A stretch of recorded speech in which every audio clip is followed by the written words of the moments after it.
Over 4,000 people have received medical assistance. The vessel, called FLOKS, was a Ukrainian-flagged floating eye hospital run by the now celebrated pioneer of refractive surgery, Professor Sviatoslav Fyodorov.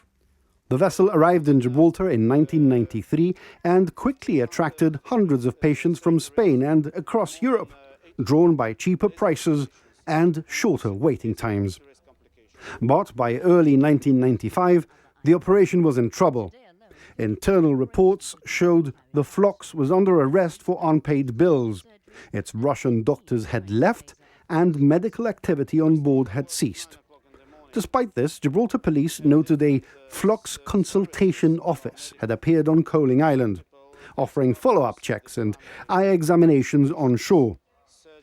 The Foreign Office found itself caught between Gibraltar, Spain and Brussels.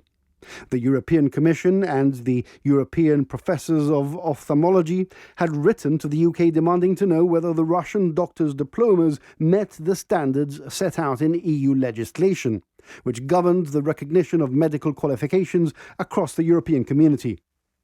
The Commission wanted assurances that the directive was being applied in Gibraltar. But London pushed back.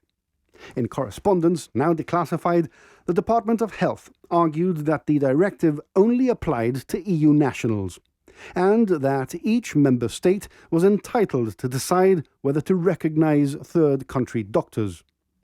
The UK's reply described the matter as a local responsibility. But behind the scenes, officials said they would pursue with Gibraltar the question of implementation of the directive, since Gibraltar had not yet enacted local legislation to mirror UK law. Inside the Foreign Office, the talk wasn't about patients. It was about potential embarrassment. How a rusty Russian ship in the Gibraltar dock could potentially cause international reputational harm.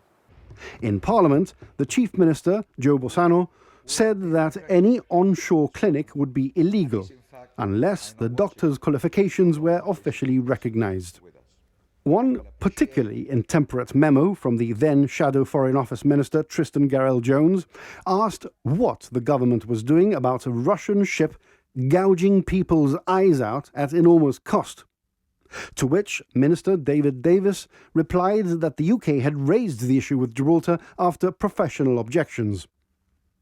There were also public health concerns. A report by British ophthalmic specialists found routine cataract operations acceptable, but questioned some unproven procedures and the lack of post-operative care. A separate memo reveals that the Foreign Office believed Gibraltar was reluctant to act because of the ship's economic value, noting that the operation had brought in large numbers of visiting patients and considerable local income. By the autumn of 1995, the venture had collapsed. The ship had left Gibraltar, its operators facing debts and legal challenges. Draft regulations to implement the EU medical directive locally were still being prepared.